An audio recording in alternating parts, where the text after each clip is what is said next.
मैं एक निर्गुण गा रही हूँ और उस निर्गुण को आप लोग पूरा सुनिएगा। अगर अच्छा लगे तो लाइक और सब्सक्राइब करिएगा।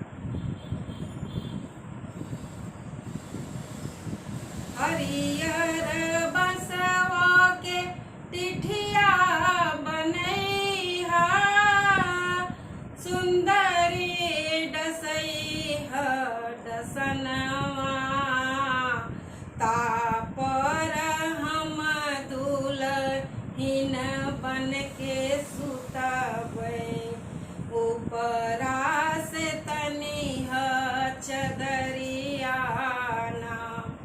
हरियर बसवा काटी काठी बनैहा, सुंदरी डसैहा डसनवा, तापर हम दुलहिन बन के सुतबो, ऊपरा से तनिह चदरिया ना। लाला ओठ लाल गाल राखी होई जई है, जरी जई है चांद सी टिकुलिया, उहाँ में खड़ा होई के देखत रहबा बलमु, चली नाही कवनो अखिया।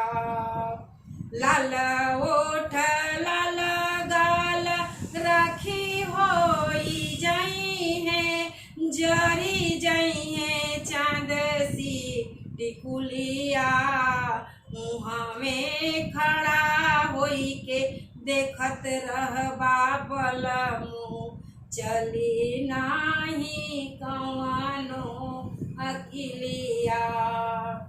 कवन पता तोहे देई जाई बलमु, अजब बाऊ देश के चलनिया, अजब बाऊ देश के चलनिया।